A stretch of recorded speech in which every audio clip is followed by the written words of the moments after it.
Hello, YouTube, and I'm here to tell you I'm not dead yet, or lost, or captured by mole people. I don't know. Basically, the way that my internet works is when I'm back at home and not on campus here at Purdue University, I don't really have usable internet unless I want to take maybe 3 or 4 days to just upload a video I record on here. Even more so, just to be able to play anything online. Feels like years loading, at least when I tried to load Heroes of the Storm, at least at one point, and died horribly. Mainly because when you have ping that's 3 digits, and one of the digits at the front is not a 1, usually you have some issues doing anything. So I was originally going to announce that I was back with a game of Heroes of the Storm, but the servers just suddenly died about 20 minutes ago. So instead of going on that, I jumped over to a game that I don't believe I put on my channel yet called Teleglitch. It's a roguelite similar to Risk of Rain, but does a more top-down perspective and actually has a crafting mechanic that's a little bit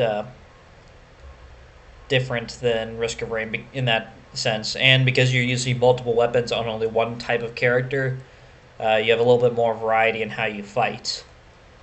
So we're going to just kick off a new game from level 1 here. And if you notice, there's no background music. This isn't me shutting it off. It's just the ambience of this game. So what that at the beginning was saying is basically that I am trapped in a facility that plays with teleporters. And not the happy-go-lucky type of teleporters, the one that breaks the AI and causes it to want to kill you. So now we have these horrible beast things, which are actually supposed to be like plankton monsters. I don't really see it, but then again, pixels. And a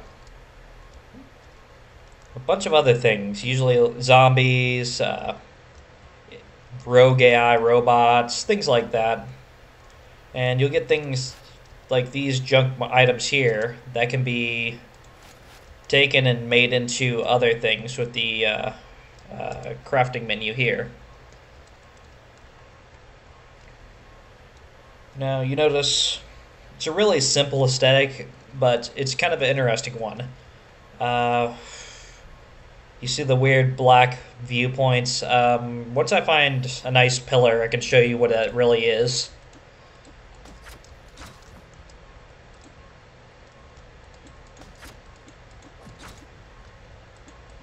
Stab, stab. I do have a pistol.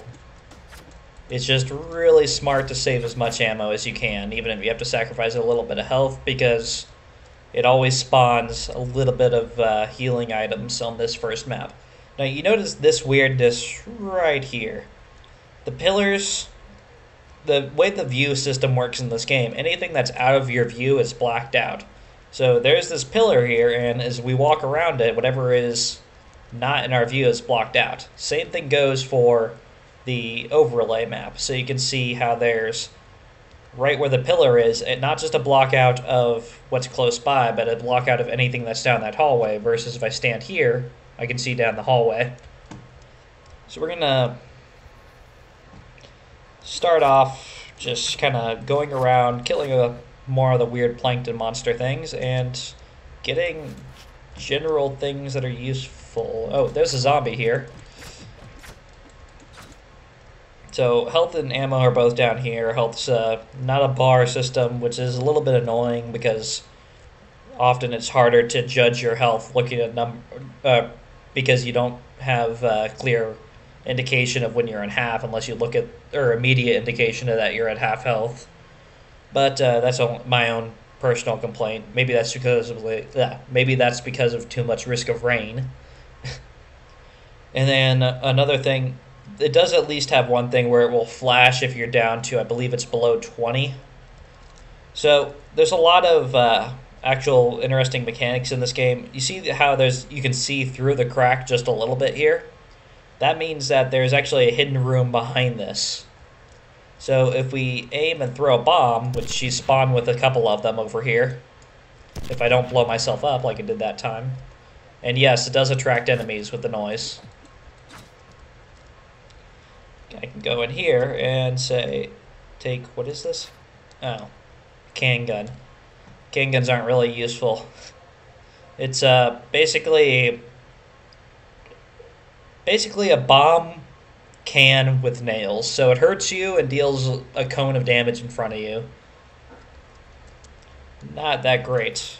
And you saw how that didn't go into my inventory. That was a ammo. That's why it's that little bit orangish color.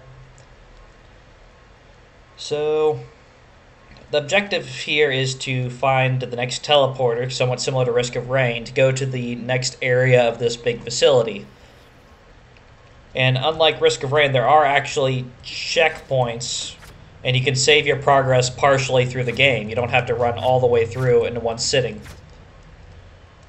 But as a downside to that, it's very hard to actually reach these checkpoints. If you saw at the beginning, I hadn't even reached the first checkpoint, which was the level to make it to. One sec, it's very loud there. To get a checkpoint, you have to make it 2 levels past the level that's actually at the checkpoint. So in this case, that would have been level 3, which I have gotten to. I've gotten to level 4 even. But I've never actually successfully made it to level 5, which means I can't start at level 3. And to start on level 5, you have to be at level 7. Start at level 7, you have to be at level 9. Yeah, basically it scales up. You have to make it 2 levels beyond the checkpoint level to actually start at the checkpoint level next time. Which is a little bit hard, but also kind of makes sense. And even then, it's really hard to start at a checkpoint level because you don't have a lot of the items you would have gathered beforehand. You're kind of given a shortened list of items that you get. I'm not entirely sure what they start you with at each checkpoint. It may just be the basic starter pistol, bombs, and maybe a med kit. But that'll be something to figure out later. Maybe next time if I run through this game again, or if I actually do make it far in this run. So, you see this stuff here? That is basically weird, freaky looking death. And this is pretty much says that, oh, if you touch it, your brain explodes, ignoring the rest of all of this, because there are a lot of these codex things, and they're kind of interesting to read through, but for a Let's Play, I'm not just going to sit and read through all of them. Or at least, unless I'm yelled at by people who actually want me to read every single codex entry. In which case, I can actually go back in the start menu and read through all of them if people really want to hear my voice that much. Which I kind of doubt, because I'm not the most charismatic speaker. Well, what? You're not a charismatic speaker? Why are you doing YouTube then? Because it's fun. So, we got a canned meat. There's always this canned meat room in the starting area. Make sure there's no other paths up there that could have gone. There's always this canned food storage in the starting area, and it's really useful to go to because that's just a starting pile of healing. Because each of these canned meats is worth 10 HP. But,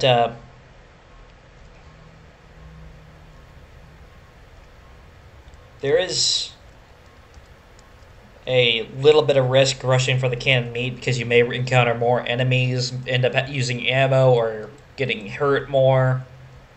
But it is, in this case, I got 5 canned meats from that, which is 50 HP. And I only lost 20 to get to there, so... Or no, not even 20 to get to there, so it was a pretty worthwhile... for this run, at least, to work and try to make it there versus just skipping and going to teleporter. And oh yeah, that's another thing I probably haven't covered because I'm not paying attention. The map is procedurally generated, so every time you start the game, the map will not be the same. You can't just run to the exact same location in the can food place over here because it might not be here. And thus why I had to constantly check the map because it's not going to be the same each time. So there's a wide variety of enemies, even though we're only getting plankton monsters here on this first one. And you'll get a lot of codex entries for each of them. Yeah, if you notice, the only one of the complaints I have, it's sometimes hard to see doors. So if you came in and you were zoomed in like this, you wouldn't even know there was a door up there unless you walked all the way up. And it was even worse when you have doors that are only about the length of your character's body, or width of your character's body. Those ones you can just completely miss if you're not watching the map. And I don't even need to be in here, do I?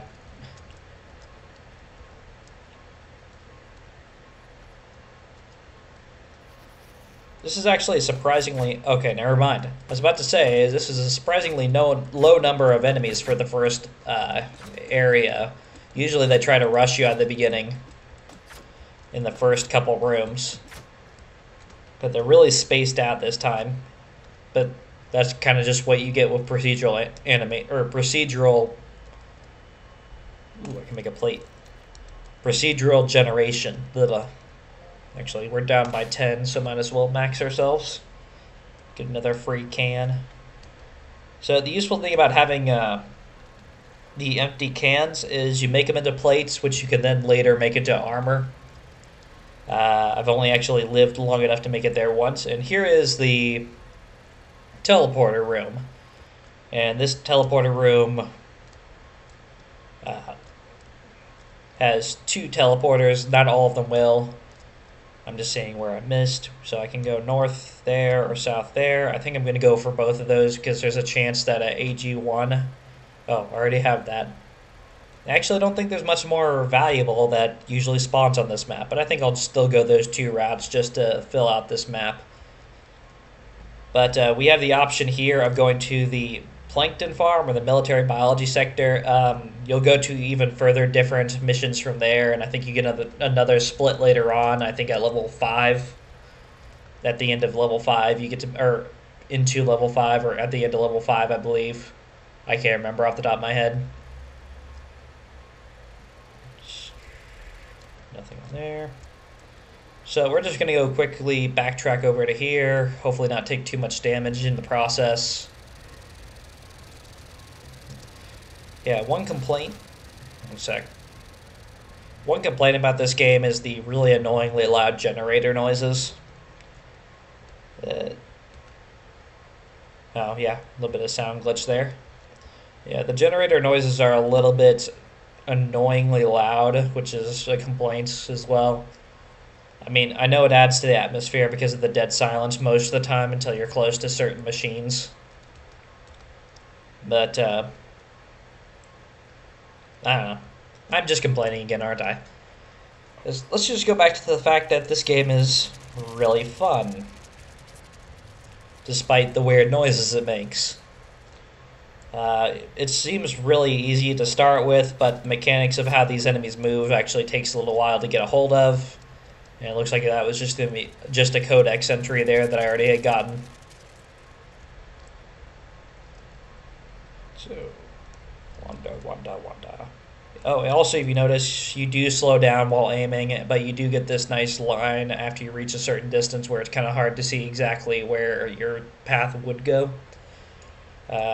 And it does actually take into account gun accuracy, so your bullets won't just go straight along that line either. They will have a bit of variance left and right depending on the type of weapon. For example, this 9mm is good against small numbers, but it also describes, I don't think here, but I don't think it's till you get the auto pistol, that it's only good for short to medium range because it has a very wide spread after that. And then if you have something else like the Nail Gun 3, which is the which fires 3 nails at a time, it says only good at close range because, of course, you're using 3 bullets in it because it's a nail gun, not necessarily a shotgun. So you actually want to hit with all 3 of those bullets as much as you can due to the ammo conservation you really need to survive in this game. So I'm just going to go forward and let's go with the plankton farm, which I believe is the harder of the two here, just for, actually because I want to. And because last time I played through this game, I went to the military biology sector, and I made it to around, I think I made to map 4, or level 4 on that one. I didn't really make it to 5. There was, that level 3 is when you can start to see the gun and ranged enemies, and they're significantly more dangerous than these melee enemies, which you can just kind of kite around and stab. And also, by 3 and 4, you'll run into super zombies that'll throw rocks at you, which do just chunks out of your life pretty fast. That's probably enough time for you to read that. Oh, hey, we didn't actually miss once, which is kind of cool. Yeah, there's the mutants are the plankton monster things, which are actually described in the lore. And the zombie was that one fast-moving zombie. So let's continue onward. With weird screen animations.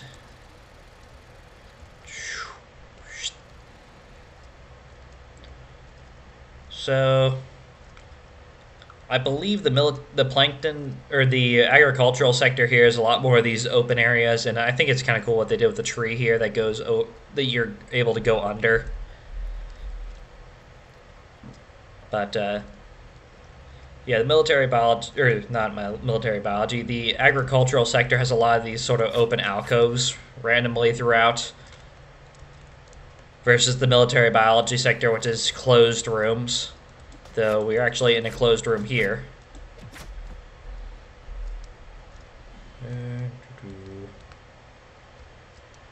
Lethal Nanospores Biolab. Why are there Lethal Nanospores Biolab? I thought we went to the abandoned sector. Did I misread that? Because this lab here should not be around if we were in the farm area. Oh, this here is a stronger version of the mutant, I believe, or zombie. I'm not sure which one. But they just are a little bit more beefy, do about the same damage, I think. Maybe 2, it only does 2 damage per hit on the weak ones. Ooh, hardware. So hardware is one of those big key items you get in the game for crafting. So if you pull up now, I can make the auto pistol, or I can make the nail gun, which then allows me to start making nail ammo. So let's get the, I don't really want to get either of these yet. I think the safer of the two actually is to get the auto pistol first. Just because I will get another hardware later, and I'll probably make the nail gun out of that hardware.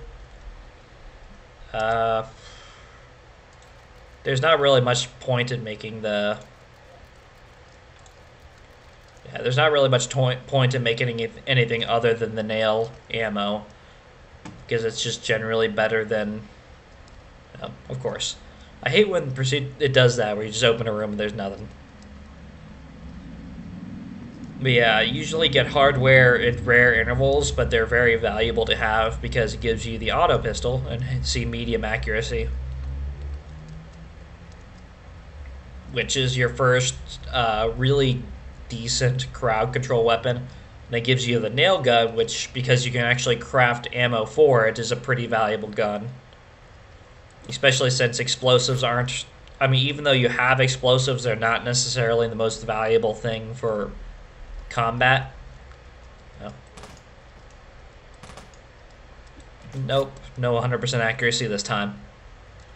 Let's just jump. Nope. No more plates. Oh, yeah, you can change that. Combine 2 of those together to make an RDX 500, which is just a bigger explosive. But there are certain things that you can only do with bigger explosives. So, for example, the PZ Faust, which is a single-shot rocket launcher. So, yeah, I guess I hadn't made one before, because I didn't really see the use of them. That was pretty bad there, actually.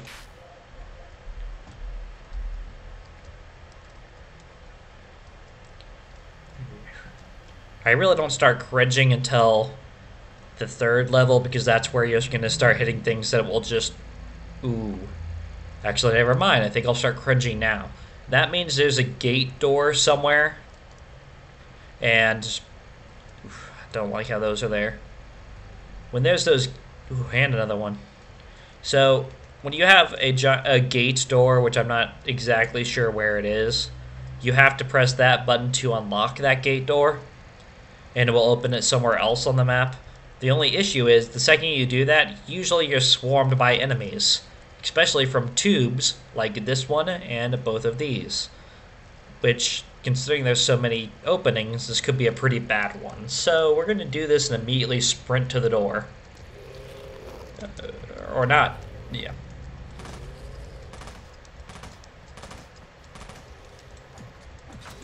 Oh, crap.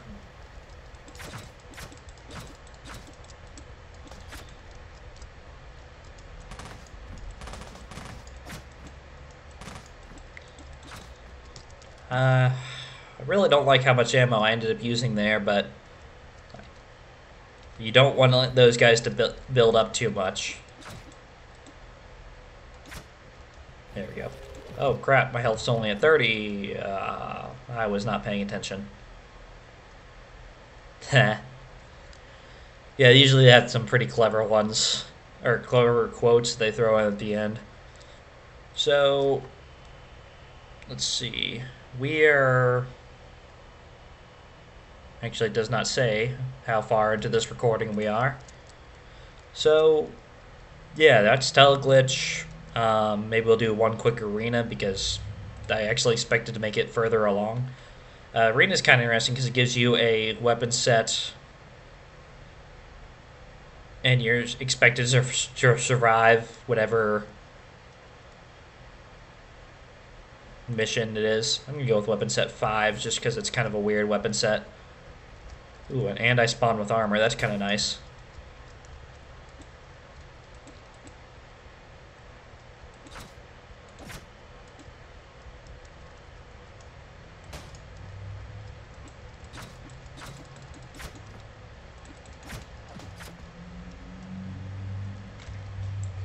So, I haven't actually done one of these before. I really don't know. Oh, wow. I didn't realize I had so much ammo.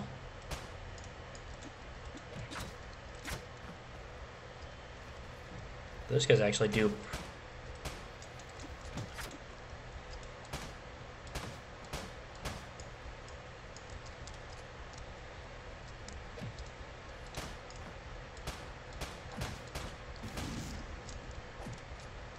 What?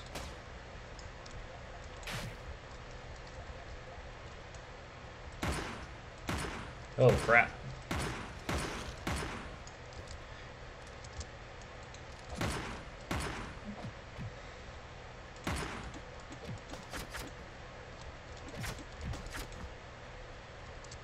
Yeah, I'm not doing too well here, but... Oh. I guess that's all I needed to do. Wow. Okay, I mean, I guess we'll do another one. I really kind of like that weapon set, but let's play around. Holy crap, that's a dangerous weapon set. You only have explosives. Nail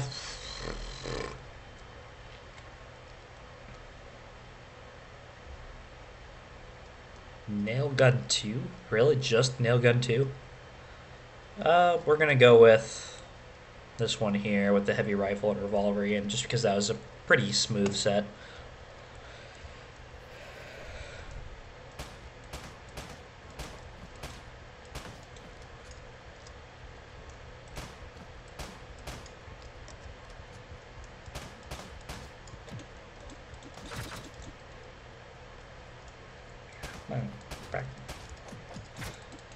Okay, never mind, I'm starting to suck now.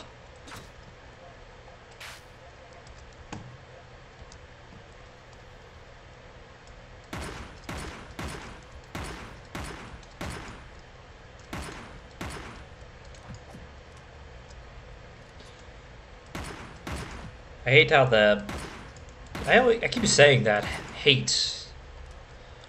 I really do wish this was on the right side.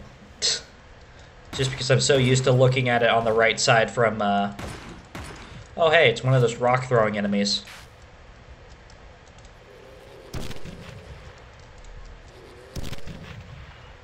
Yeah, this is one tactic that works as well. Drop bomb, run. Woot. Oh, all tests complete, I guess. So these are actually surprisingly short, I haven't, as you saw, I hadn't completed any of them up to this point. There's a lot of these. Well, we've had luck with it. Might as well at least complete this first section since I didn't give you really a long playthrough of,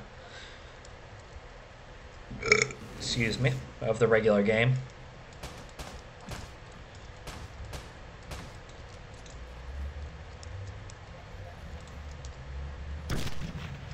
Bomb.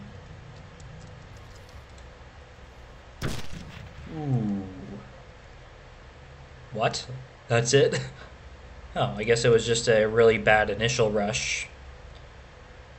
So, yeah, we'll come back through these. These are actually seem a little bit more interesting because they're kind of... does give me a little bit more introduction to the enemy base, so I might be able to learn a bit from these to have more luck on the single player, because oh, yeah, there it is. I don't get why there's 3B and 3. I'm guessing it's because of the 2 routes. I'm not really sure.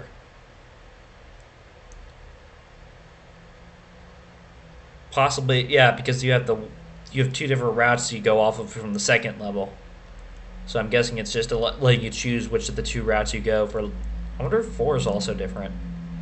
I'm getting out ahead of myself.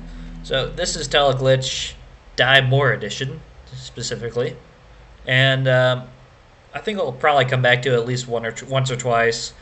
One really interesting thing I want to run through is completing more of the playthrough that I started a while ago with Star Wars Legacy of the Bitch, aka my playthrough is the most bitchy character I can come up with on Star Wars Knights of the Old Republic 2, especially now they added Steam Workshop and are doing a content restoration in that game. So I did download and install a lot of that content, and hopefully we can just randomly encounter some of it. It is actually my first time playing through that game, so I don't know an incredible amount about it. So hopefully we can have some interesting times in that as I go through and record some more things. Alright, so this has been Toasty Magnus. Stay toasty, and for the maybe like 8 viewers that have actually somewhat kept up with the various different things I've been playing, I'm back. Alright, well, talk to you later.